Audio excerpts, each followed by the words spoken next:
வணக்கம். இது இரவில் கேட்க இனிய தமிழ் கதைகள் பகுதி. இந்த பகுதியில் இப்போ நாம கேட்க போற கதை துன்பம்.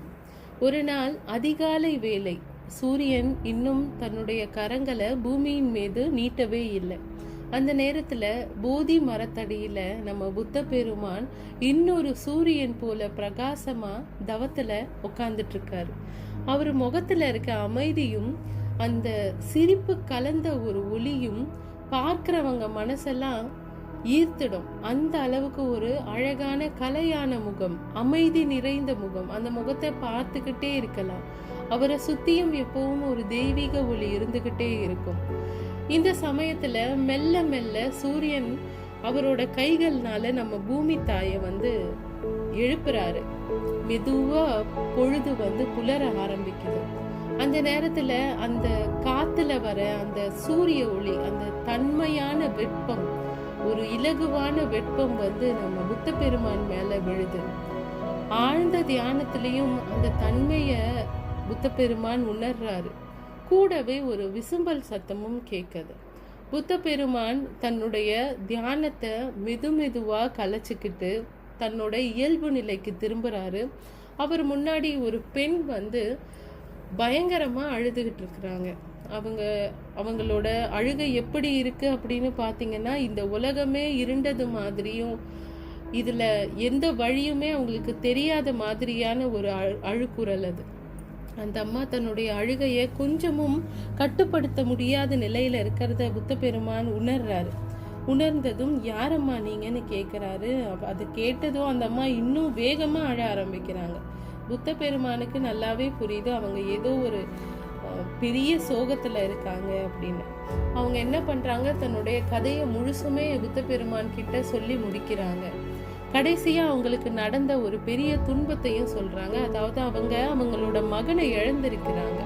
அதுவும் இயற்கை மரணம் கிடையாது. ஒரு கருநாகம் தீண்டி வேலை செய்ய போன இடத்துல ஒரு கருநாகம் தீண்டி அவங்க மகனை உடனே விஷம் தலைக்கேறி அவங்க மகன் இறந்திருக்காரு.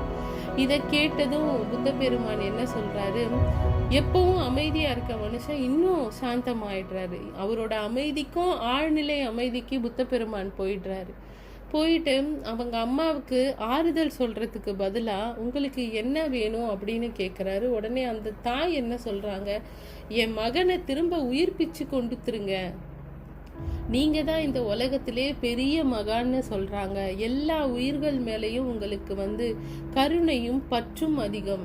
எல்லாரும் சரிசமமா நடத்தணும், இந்த பூமியில சமநிலை இருக்கணும்னு நினைக்கிற உங்களால தான் இன்னொரு உயிரையும் காப்பாத்தி கொடுக்க முடியும். நீங்க என் மகனை காப்பாத்தி கொடுப்பீங்கன்ற ஒரு ஆதங்கத்துல ரொம்ப தூரத்துல இருந்து நான் உங்களை பார்க்க வந்திருக்கேன். என் மகனுக்கு நான் செய்ய வேண்டிய ஈமை சடங்கை கூட செய்யாம அவனை என் வீட்லயே படுக்க போட்டு வந்திருக்கேன். என் மகனோட உயிரை திருப்பி கொடுங்க அப்படின்னு புத்த பெருமான் கிட்ட அழறாங்க. புத்த பெருமான் சின்ன ஒரு புன்னகை, அந்த தாயை காயப்படுத்துற புன்னகை கிடையாது, அது அந்த தாய்க்கு நம்பிக்கை கொடுக்கிற ஒரு புன்னகை. சின்னதா ஒரு புன்னகையோட, எந்த வீட்டுல மரணம் இல்லையோ அந்த வீட்டுல இருந்து ஒரு கைப்பிடி கடுக வாங்கிட்டு வா, உன்னோட பையனோட உயிரை நான் உனக்கு திருப்பி கொடுத்துட்றேன் அப்படின்னு சொல்றார். உடனே அந்த தாய் தன்னுடைய துணியில தன்னோட புடவையில கண்களை தொடச்சிக்கிட்டு அங்க இருந்து வேகமா கிளம்புறாங்க. அவங்க போய் ஒரு வீட்டு கதவையும் தட்டுறாங்க. ஒரு வீட்டு கதையும் தட்டும் பொழுது வர ஒருத்தரும் ஒரு விதமான மரண கதைகளை சொல்றாங்க. உங்க வீட்டுல மரணம் ஏதாவது நிகழ்ந்ததா, மரணம் நடந்ததான்னு அந்த தாய் கேட்கும் பொழுது ஒரு விதமான மரண கதையை சொல்றாங்க. நான் போன வாரம் தான் என் தந்தையை இழந்தேன், இன்னொரு வீட்டுல நான் போன மாதம் தான் என் தாயை இழந்தேன், இன்னொரு வீட்டுல நான் போன மாதம் தான் ஒரு விபத்துல என் அண்ணனை இழந்தேன். இப்படி அவங்க கதவு தட்டுற எல்லா வீட்லயும் ஏதோ ஒரு மரணம் நிகழ்ந்திருக்கு. மரணம் இல்லாத வீடுன்றது ஒன்று இல்லைன்றதே அவங்க நண்பகலுக்கு மேலதான் புரிஞ்சுக்கிறாங்க. ஏன்னா அவங்களோட ஒரு தாயோட தவிப்புன்றது தன்னோட மகனை திரும்ப கொண்டு வந்துடணும்ன்றதுல மட்டும்தான் கவனத்தோட இருக்கிறாங்களே தவிர நிகழ்காலம் இன்னைக்கான நிலைமை என்னன்னு அவங்களுக்கு சுத்தமா புரியல. அவங்க ரொம்ப பேதலிச்சு ஒரு கட்டத்துல அவங்களுக்கு நல்லாவே புரியுது, மரணம்ன்றது எல்லாருக்கும் பொதுவான விஷயம். இததான் அந்த மகான் நமக்கு சொல்லாம சொல்லி இருக்காரு. எல்லார் வீட்லயும் ஏதோ ஒரு ஒரு துக்க சம்பவம் நடந்துக்கிட்டே தான் இருக்கு, நடக்கவும் போகுது. இதில் என்னோட கஷ்டத்தை மட்டும் பெருசாக யோசித்து இப்படி ஒரு உணர்ச்சி வசப்பட்டு வேலைகளை செய்கிறோமேன்னு அந்த அம்மா ஒரு நண்பகல் வேலையில் தான் அதை புரிஞ்சுக்கிறாங்க. இப்போ அந்த அம்மா ஓட்டமும் நடையுமா வரல, ரொம்ப நிதானமாக நடந்து புத்த பெருமான் கிட்ட வராங்க. புத்த பெருமான் கிட்ட சொல்கிறாங்க, ஐயா நீங்கள் எனக்கு என்ன சொல்ல நினச்சிங்களோ அதை நான் நல்லாவே புரிஞ்சுக்கிட்டேன். துன்பம்ன்றது எல்லாருக்கும் பொதுவானது, மரணம்ன்றதும் எல்லாருக்கும் பொதுவானது. அதில் நான் மட்டும் எப்படி சிறப்பான ஒரு இடத்தை பிடிக்க முடியும்? இந்த உலகத்தில் இருக்கிற எல்லா துன்பத்தை விடையும் என் துன்பம் ஒன்றும் பெருசு கிடையாது. ஒருத்தருடைய கதைகளை கேட்டால் எனக்கு கண்ணீர் விடுறதா இல்லை அவங்களுக்கு ஆறுதல் சொல்றதானே தெரியல. அப்படி ஒரு கதைகள் எல்லாம் நான் இன்னைக்கு கேட்டுட்டேன்.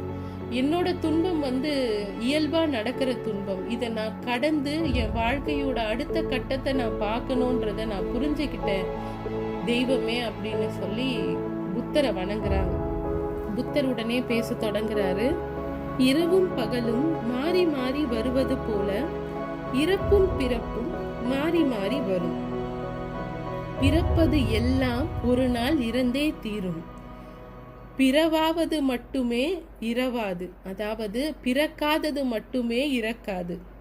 இந்த பூமியில ஜனிச்ச எல்லா மரம் செடி கொடி எல்லா உயிரினங்களுக்கும் ஒரே கோட்பாடு தான், அது இறுதியில் இறப்பு. எல்லா உயிர்களுக்கும் பொதுவான நியதி இதுதான் அப்படின்னு சொல்லி புத்த பெருமான் அந்த அம்மாக்களை பார்த்து ஆறுதல் சொல்றாரு. மரணம்ன்றது ஒரு முடிவே கிடையாது. நாணயத்துக்கு எப்படி 2 பக்கங்கள் இருக்குதோ அதே மாதிரி தான் மரணத்துக்கும். ஒருவனுடைய வாழ்வு, அதாவது இந்த பூலோக வாழ்வுன்றது ஒரு பக்க நாணயம் மாதிரி. அவன் இறந்த பிறகுதான் அவனுடைய மறுகரையை சென்றடைவான். அதனால உன் மகனுக்கு ரொம்ப எளிமையா சுலபமா மறுகரைய போய் அடையறதுக்கான வாய்ப்பு எளிய வழியில சீக்கிரம் வந்துருச்சுன்னு நினைச்சுக்கோ. நீ இன்னும் இந்த பூலோகத்துல வாழணும். உன்னால நிறைய உயிர்களுக்கு பலன் கிடைக்கணும், நிறைய உயிர்களால உங்களுக்கும் பலன் கிடைக்கணும். இந்த கட்டுப்பாடு நியதி, இந்த பூலோக வாழ்க்கைக்கான கட்டுப்பாடு நியதி எல்லாத்தையும் வாழ்ந்து முடிச்சுட்டு நீங்களும் நன்முறையில மறுகரைய அடையத்தான் போறீங்க. நானும் மறுகரைய அடையத்தான் போறேன். அதனால பதட்டம் வேண்டாம். நிதானமா போய் உங்க மகனுக்கான கடமைகளை செஞ்சு முடிச்சுட்டு நிம்மதியா உங்க அடுத்த வேலையை பாருங்க. அவனுடைய ஆத்மா உங்களுக்கான ஏக்கத்தை சரி பண்ணும். அவனோட ஆத்மா நல்ல வழியில சொர்க்கத்தை அடையும். உங்களுக்கான ஏக்கங்களும் சரி செய்யப்படும்னு சொல்லி ஒரு ஆசீர்வாதத்தை கொடுக்கிறாரு புத்த பெருமான். அந்த அம்மா ரொம்ப சந்தோஷமா அங்கிருந்து போலான். மகனை உயிரை திரும்ப காப்பாத்திட்டு மகனோட உயிரை ரொம்ப சந்தோஷமா போலாம் அப்படின்னு நினைச்சிட்டு இருந்த தாயை ரொம்ப தெளிய வச்சு நிம்மதியா அனுப்பியிருப்பார் புத்த பெருமான். இந்த கதை நம்ம எல்லாருக்குமே தான். நம்ம எந்த இடத்துலயும் பகை, பொறாமை, போட்டி, நான் பெரிய ஆளு நீ பெரிய ஆளு நினைக்கணும்னு அவசியமே கிடையாது. எல்லா உயிருக்கும் ஒரே நியதி தான், அதுதான் மரணம். இது ஏற்றுக்கொள்ளப்படாத கசப்பான உண்மை. அப்படி இருந்தாலும் இதை நம்ம மனசார ஏத்துக்கிட்டு அதை கடந்து போய் நமக்கான வாழ்க்கையோட பாதைய நல்ல முறையில அமைச்சுக்கிட்டு அந்த பாதையிலேயே நடந்து நற்கதியை அடையணுன்றது தான் எல்லா உயிருக்கான வழிமுறைகளும்.